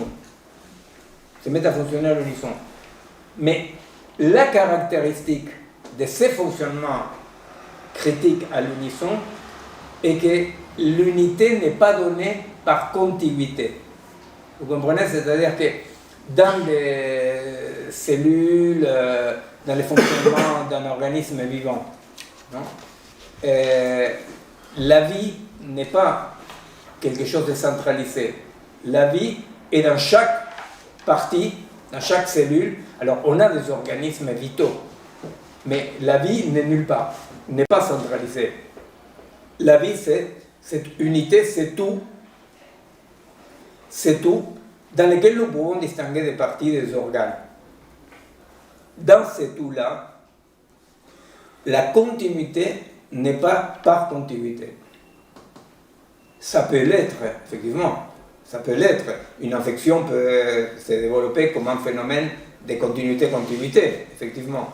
Mais l'organisme vivant, les parties qui constituent l'organisme vivant, se comportent comme une unité qui n'est pas donnée par la contiguïté des éléments. C'est compréhensible ça? C'est-à-dire que, voilà. Contrairement à un artefact, effectivement, dans lequel la seule continuité est par continuité. Alors, le point, et là je m'arrête pour passer un peu tes questions, le point est, si nous n'avons pas une unité situationnelle, non? Une situation parmi d'autres situations, c'est très difficile de dire, de passer, de dire, la modernité a oublié les liens complexes et subtils, non? Les liens donc de continuité sans continuité. On dit, elle a oublié, c'est vrai qu'elle a oublié. Mais à la fois, les dangers, que c'est plus qu'un danger parce que c'est un piège terrible, hein, c'est une sorte de pensée New Age, néo-magique, dans laquelle tout complote et tout dans tout. Vous comprenez? Et donc, c'est là où nous voyons cette inefficacité, cette impuissance d'une contestation de la vision positiviste moderne par une vision romantique du tout complot.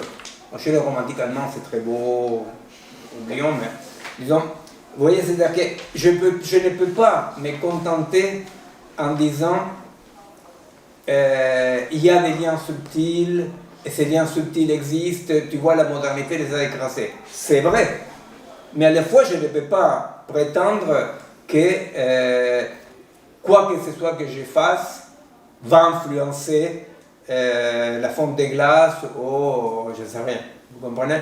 Que c'est les pendants aujourd'hui, gros pièges dans lesquels nous sommes liés. Et nous sommes liés. Mais ces liens-là sont les modes, pour reprendre un match, ces liens-là sont les modes dans lesquels les mondes se présentent au monde. Ah ouais, donc il y a des liens. Tout est tissé de la même étoffe. C'est vrai, tout est tissé de la même étoffe. Sauf que il y a des discontinuités qui rendent absolument inefficace n'importe quel acte. Voilà. C'est-à-dire, alors, la pensée de la situation est en tension entre ces deux pôles-là. Vous comprenez? C'est-à-dire, la pensée de la situation, effectivement, exige une rationalité plus complexe que la rationalité déterministe positiviste, mais ne peut pas aller jusqu'à une pensée magique dans laquelle tout complote et tout est lié, tout bêtement parce qu'empiriquement, on constate que non. On constate que si on veut avoir une certaine efficacité sur certaines choses qui arrivent dans le monde, nous devons tenir en compte aussi la pensée des continuités par continuité. Alors, la pensée situationnelle, la théorie situationnelle, la conception de la situation, effectivement, est cette conception que, bon, là maintenant je m'arrête ici, est là où nous pouvons sortir de cette double piège d'un retour à néopositivisme, au réalisme moderne, et dire non mais écoute, que c'est, vous voyez, quand j'assimile le cerveau à un ordinateur, je suis là-dedans. Et alors donc on dit, finalement les sentiments c'est quoi? Les affects, les sentiments, les pensées, parce que des neurones fonctionnant, ils produisent la pensée comme un produit mécanique. Vous voyez, c'est un néomécanicisme. Alors, même si c'est un néomécanisme très complexe, très compliqué plutôt que complexe, c'est quand même un mécanicisme. Vous voyez, dans l'ordinateur, aussi complexe soit dans l'intelligence générative, que c'est ce qui nous fascine, n'est-ce pas, dernièrement. Dans une intelligence générative, même quand l'intelligence générative produit quelque chose de nouveau, il va le produire par un processus de continuité-continuité. Vous comprenez? Il n'y a jamais une unité organique. Cette unité organique, c'est ce qu'on appelle les corps sans organes. C'est Artaud, non? C'est Artaud, repris par Deleuze. Bon, alors donc maintenant on a juste quelques questions avant de se séparer jusqu'à septembre. Il y avait deux questions. Alors la première c'est... On entend sa question? La première question c'est tu disais que donc, la partie intensive qui unifie, qui tient les différentes parties extensives ensemble, sous un certain rapport, n'est pas une pure émergence. Ces processus des dimensions qui nous constituent et qui interagissent entre elles n'expliquent pas entièrement la partie intensive. Il y a des contraintes, il y a quelque chose qui disait de top down, quoi. Ouais. Et donc je voulais que tu nous en dises un peu plus sur ce qui contraint cette partie intensive qui fait que tous les agencements ne sont pas possibles. Oui, absolument. Et ça, c'est quelque chose, tu vois, qu'il y a quelque temps, avec Bastien, même moi avant, on faisait comme une critique à Deleuze.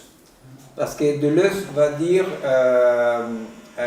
si l'essence, d'un point de vue simple, l'essence de quelque chose, c'est simplement ce qui fait que cette chose soit ça. Bon, voilà. Alors, Deleuze va dire, l'essence, c'est une quantité de puissance. Alors, il va dire, c'est pourquoi l'essence d'un, comment on dit, bœuf, d'un bœuf est plus proche de l'essence d'un percheron que l'essence d'un percheron par rapport à un pur sang arabe. Vous comprenez? Parce qu'il va dire, finalement, le mode d'existence du percheron se rapproche beaucoup plus du mode d'existence d'un bœuf que d'un pur sang arabe. Alors moi, j'ai critiqué ça parce qu'effectivement, là, on serait dans une position dans laquelle la partie intensive, donc cette essence, si on peut comparer, et elle va émerger de façon tout à fait synchronique. Tu vois, boum, il émerge. Et tout à coup, ce percheron est plus proche du bœuf que du sang. Et c'est là où moi je pense qu'il y a un tout petit peu une glissade un peu sophistique, non? Parce que nous devons tenir compte quand même que si bien nous savons que le tout génétique, heureusement, c'est abandonné, je sais pas quoi, mais quand même,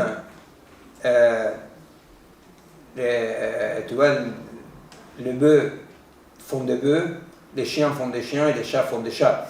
Alors, comment on explique ça? Eh bien, parce qu'il existe une situation qui est la situation espèce.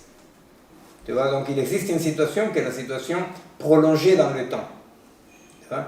Donc, à vrai dire, quand on dit la partie intensive peut agencer, tu vois, parce que c'est là où dans ta question tu dis, mais on ne sait pas ce qu'un corps peut. Il faut faire attention, on ne sait pas ce qu'un corps peut. Parce que, par exemple, qu'est-ce qu'on fait avec le fait que certaines hybridations fonctionnent, mais la descendance est stérile, tu vois, les chevals et l'âne, ça font un mulet, non? Je crois que c'est ça, le mulet. Et alors, autres hybridations, tu vois, sèvre, cheval, je sais pas, bon, la descendance est stérile. Donc il y a quelque chose qui se coupe, tu vois. Donc, il faut faire attention avec cette idée tellement enthousiasmante qu'on ne sait jamais ce qu'un corps peut. Parce que ce qu'un corps peut, ça ne doit pas nous tomber dans l'idéalisme que Sartre critique quand il dit être libre, c'est pas faire n'importe quoi. Tu vois, tu es libre, et même Spinoza, non? Tu es libre quand tu connais tes nécessités, ce qui est nécessaire, non nécessité dans le sens de bouffer, non? Quand tu connais tes déterminations. Et je pense qu'il y a eu une dérive un peu postmoderne, un peu trop optimiste de ces côtés-là, de les possibles ignorés, non? Et je crois qu'une fois encore, c'est tout à fait articulé avec la dernière partie de ce que j'ai dit, tu vois, il faut quand même trouver une autre position, tu vois, c'est pas la position intermédiaire, mais une autre position dans laquelle, effectivement, la partie intensive est une partie purement dynamique, non représentable, etc., etc., mais pas tout est possible. Tu vois, c'est-à-dire qu'il y a des déterminations historiques qui ne sont pas extra-situationnelles. Non, sont partie de la situation. Je te dirais que dans un être vivant, la partie de l'espèce est un élément très important de cet animal-là vivant. Tu vois? Oui, mais là, tu en fais une des dimensions qui le constituent. Une, oui. Mais si tu dis la partie espèce est une des dimensions qui constitue cet animal-là, bah, donc tu peux dire cette dimension interagissant avec les autres dimensions, il y a une émergence qui est la partie intensive et donc qui inclut les contraintes dues à la dimension espèce. Il l'inclut, absolument, il l'inclut. Et tu vois, je ne sais pas si on se comprend bien, mais par exemple, suppose-toi, si moi je dis il y a une hybridation avec la technique, une forte hybridation avec la technique, alors qu'est-ce qui se passe? L'humain qui utilise cette technique, lui, il a une partie comme un élément qui le constitue, l'hérédité. Dans son interaction avec la technologie, il va émerger, il va avoir un déplacement de la partie intensive, mais dans lequel quand même l'élément hérédité sera un élément et la partie technique sera un élément, la partie géographique sera un élément, tu comprends? Ce sont des éléments. Et ce qu'il ne faut pas faire, c'est de la partie hérédité, l'élément hérédité. Non, il faut imaginer cet ensemble avec plein de vecteurs, cette situation plein de vecteurs. Il y a un vecteur qui est le vecteur héréditaire. Ce n'est pas la résultante est toujours dynamique et synchronique. Tu vois? Et il y a la partie technique. Merde, il est mélangé avec des éléments technologiques. Ce mélange peut être par intoxication à la fois. Voilà. Mais donc, il émerge un autre élément. Alors effectivement, si tu veux, la résultante comme partie dynamique évolue. Tu vois, c'est-à-dire que la résultante dans une espèce ne sera pas la même pour toutes les générations de cette espèce. Parce que la résultante, qui est la partie intensive, évolue. Le problème, c'est quand tout à coup, cet organisme vivant tente d'incorporer une partie qui ne peut pas être digérée, assimilée, intégrée à l'ensemble. Par exemple, dans la technologie, la colonisation algorithmique, on parle de colonisation, pourquoi? Parce que la partie technique se comporte d'une façon à ignorer et écraser l'ensemble des parties. Alors, les post-humanistes ou les technophiles, ils pensent qu'il y aura une nouvelle résultante technique. Ce que nous disons, c'est qu'aucun élément est la résultante. Tu vois? C'est-à-dire qu'il y a des éléments, il y a un élément très fort qui est l'élément technologique, va beaucoup influencer la résultante, mais il faut qu'il y ait une résultante organique capable d'intégrer tout ça, sinon ça disparaît. Là, on n'a pas le temps pour faire, mais vous voyez l'idée d'un espace vectoriel, donc plusieurs vecteurs comme ça, qui produisent une résultante. Et cette résultante est la partie intensive. Et la partie intensive change dans le sens auquel, comme dirait l'autre, toute répétition est fondée par la différence, non? C'est-à-dire qu'aucun descendant répète. Ça va, ça? Et, non, mais par rapport à... Si, non. Non, il n'a pas l'air convaincu. Si, non. Mais bon, de toute façon... Non, mais je ne veux pas que tu sois d'accord, Non, mais dis-moi. Oui, non, parce qu'il y avait plusieurs questions. La deuxième question, c'est alors, si j'ai bien compris, il me semble qu'on peut assimiler l'intensité de cette force d'unification, de cette dynamique intensive, à la puissance d'agir. Oui. Et est-ce que il y a des agencements des vecteurs qui constituent un corps qui résultent dans des puissances d'agir faibles? Faible. Alors, tu viens de dire la Lune, s'il y a un vecteur qui écrase les autres. Mais est-ce qu'on peut dire quelque chose un peu général là-dessus? Parce que moi, j'avais noté un certain nombre de cas de figure où il y avait des agencements qui résultaient avec des puissances d'agir assez faibles. Par exemple. Par exemple, oui, c'est ce que tu as mis là. Voilà, on écrase ou alors les vecteurs qui s'expriment dans l'agencement, c'est des vecteurs personnels et pas des choses où moi j'aime dire où il y a les affects communs du groupe ou des choses qui sont liées à l'espèce ou alors quand la négativité est assumée, etc. Oui, dans ta question, non, si, je pense que si j'ai bien compris, je pense, là en passant à un niveau phénoménologique de la vie des humains, hein, je pense qu'effectivement, quelqu'un par exemple qui donne beaucoup de force, d'importance à des vecteurs individualistes, des vecteurs autocentrés, qui ignorent de plus en plus tous les vecteurs qui les lient, non, au monde, aux autres, oui, c'est-à-dire on peut dire qu'il y a des pratiques qui incorporent des vecteurs qui affaiblissent la puissance d'agir. Et ni plus ni moins, c'est l'idée de dire que plus je m'expérimente comme un individu, moins je vis. Non? Et ça, je pense que oui, que c'est comme ça. C'est-à-dire qu'il y a des vecteurs, et effectivement, le devenir de la vie de quelqu'un, pour parler des humains, le devenir de la vie de quelqu'un, et c'est axé plus ou moins vers un ensemble de vecteurs, vers d'autres, ignorer certains.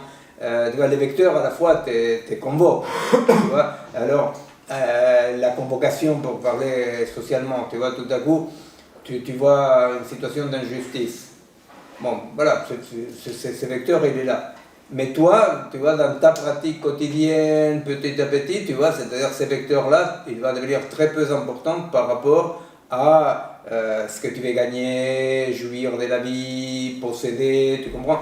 Alors, c'est ça aussi, cette multiplicité dynamique dans la vie d'un être humain, dans laquelle on peut dire, oui, tous les vecteurs, ou presque tous les vecteurs, d'une certaine façon, se manifestent. Mais qu'est-ce que tu fais avec ça? Tu vois, l'autre jour, moi, il y avait une patiente, tu vois, qui m'a dit qu'elle avait vécu, en tant que témoin, des situations d'injustice sociale terribles, je sais pas quoi. Et alors, la question, c'est la question terrible, parce que tu dis, si toi tu ne les vois pas, tu vois, si tu es tellement axé sur les vecteurs, individus, performance, mérite, bon, soit tu ne les vois pas, soit tu as une explication qui te justifie, tu vas te dire, bon, il les mérite, comme il dirait Millet, tu vois, finalement, il les mérite. Mais le problème, c'est quand, par exemple, dans cette situation, toi, tu es un peu convoqué par un élément comme ça d'empathie que te questionne par rapport à une injustice. Tu ne peux pas rester au milieu. Tu vois, parce que soit tu restes au milieu et alors tu culpabilises, que c'est une version individualiste de vivre l'empathie sociale. Tu vois, tu dis, oh, je culpabilise, je suis tellement triste qu'il y a l'injustice, tu vois, je sais pas quoi. Mais tu restes c'est la version individualiste chic. Tu vois, tu es triste de l'injustice du monde, tu vois.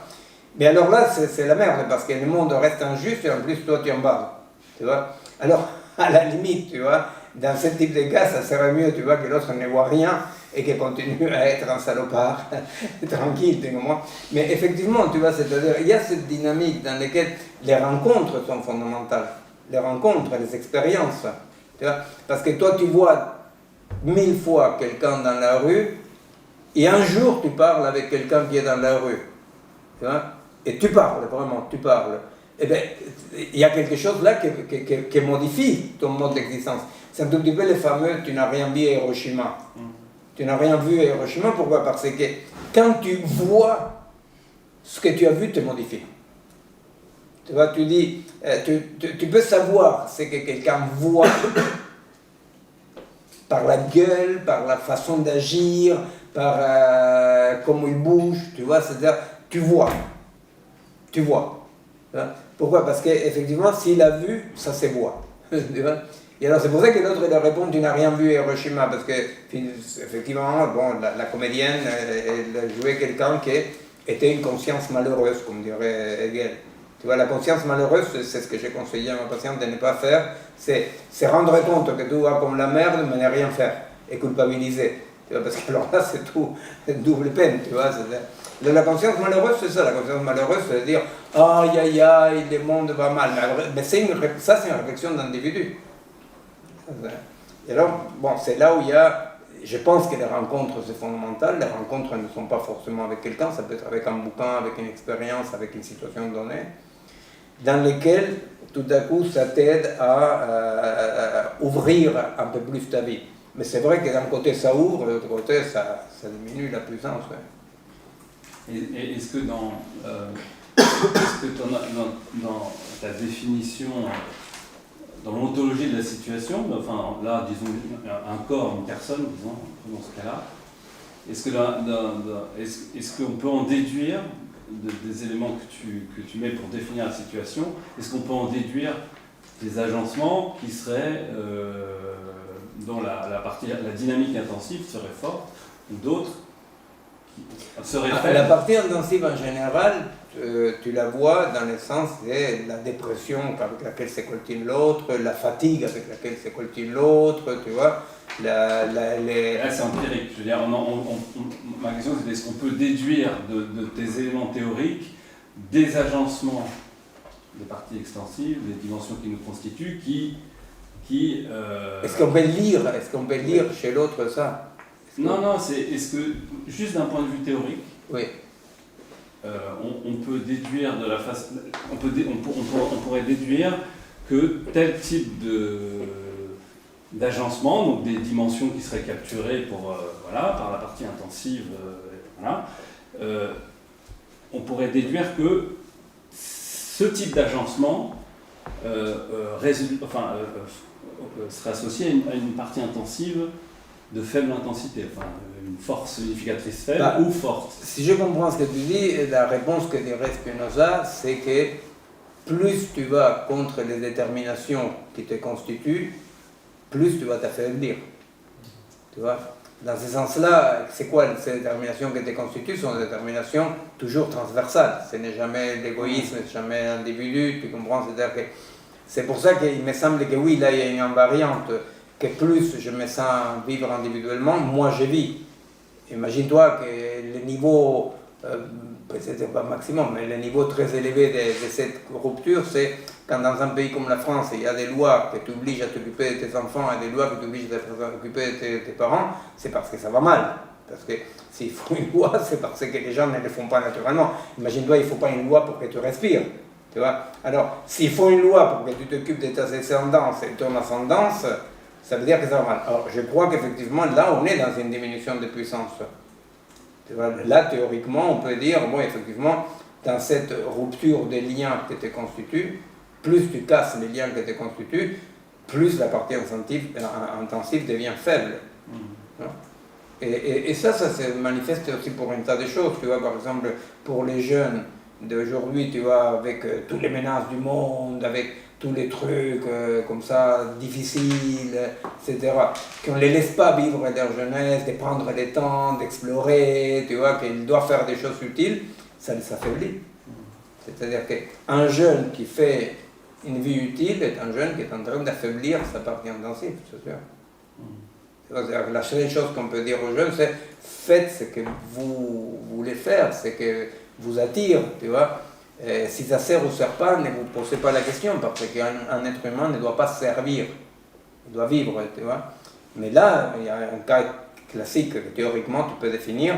Aujourd'hui, notre monde exerce un terrorisme contre les jeunes, tu vois, parce qu'effectivement, dire aux jeunes qu'ils doivent apprendre des choses utiles, utiles pour qui?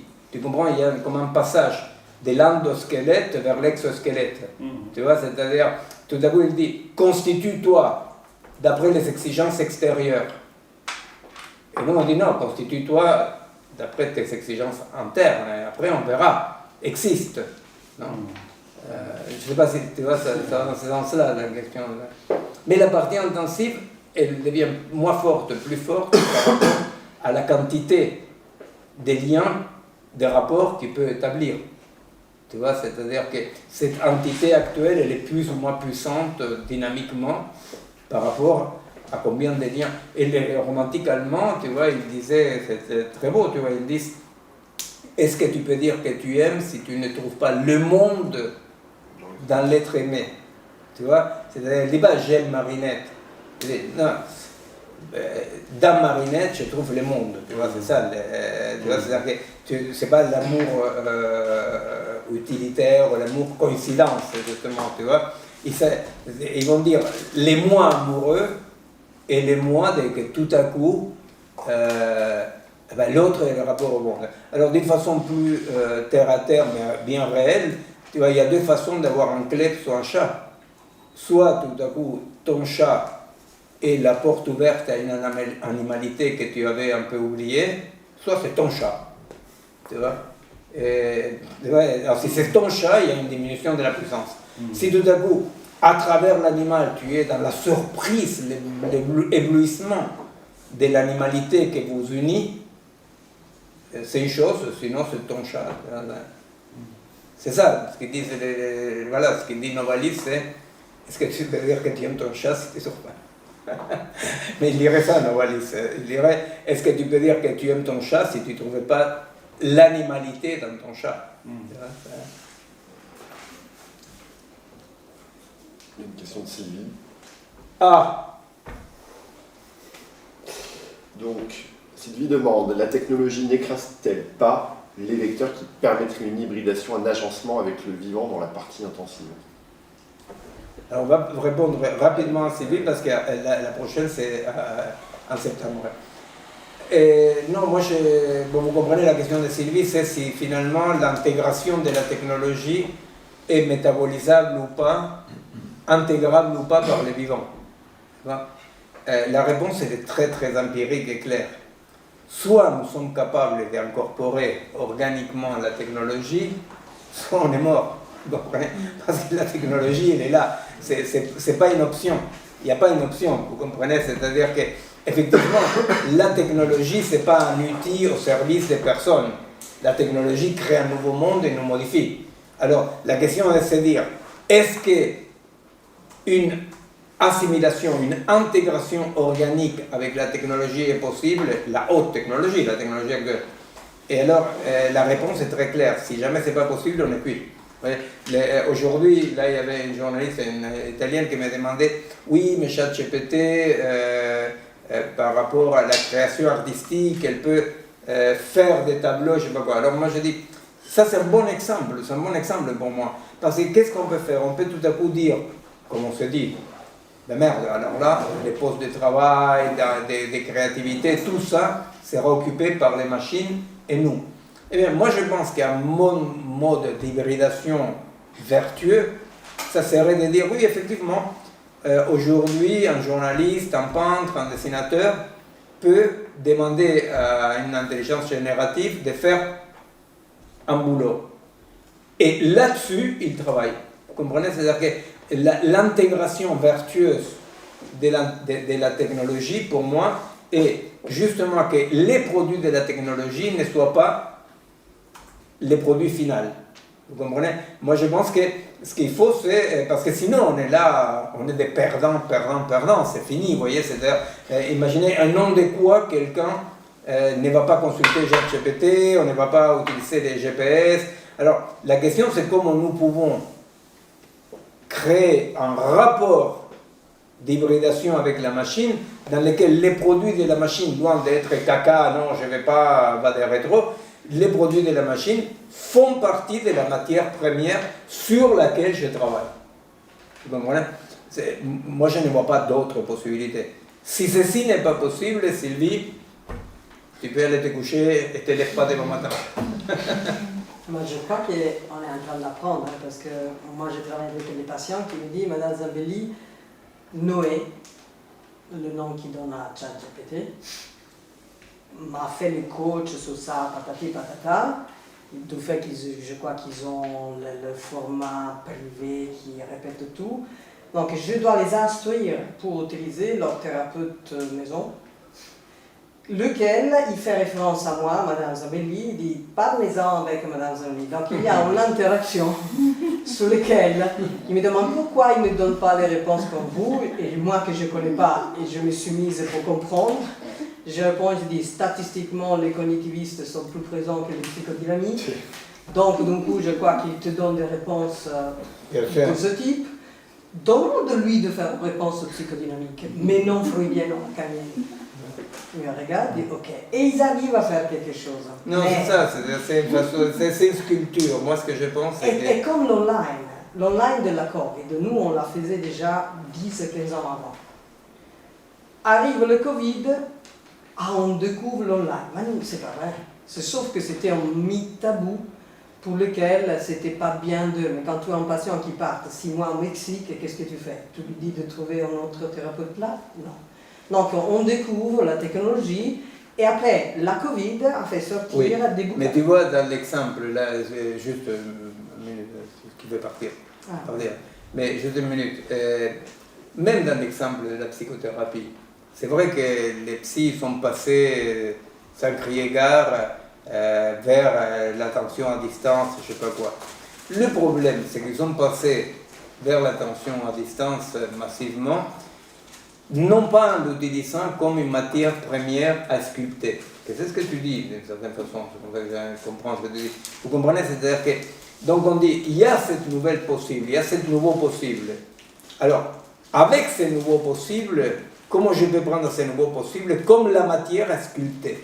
Vous comprenez? C'est-à-dire que la forme émergente n'est pas dans les produits technologiques. La forme finale doit prendre comme un élément de plus.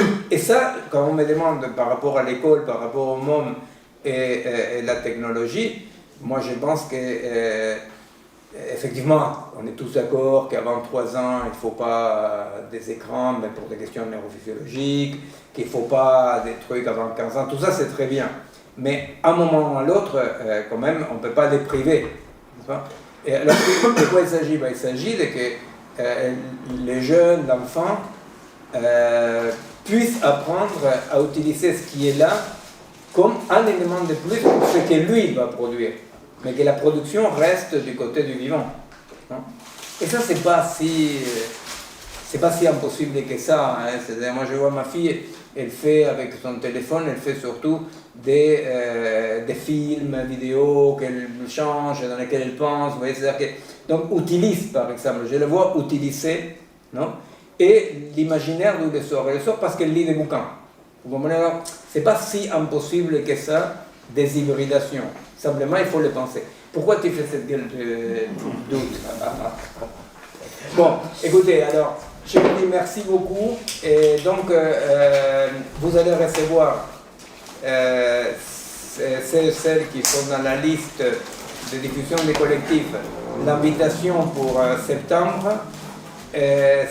Sinon, voilà, vous pouvez toujours vous inscrire dans la liste du collectif pour recevoir les différentes informations, toujours très intéressantes, du collectif malgré tout. Surtout que pendant juillet et août, il y aura un déplacement du collectif en Amérique du Sud, alors il y aura beaucoup de choses voilà, par rapport à la réalité. Voilà là. Bon, merci beaucoup. Tu peux annoncer pour mercredi prochain? Ah oui, j'annonce pour mercredi prochain. Avec Bastien, nous avons écrit un bouquin. Dis quelque chose. Contre-offensive.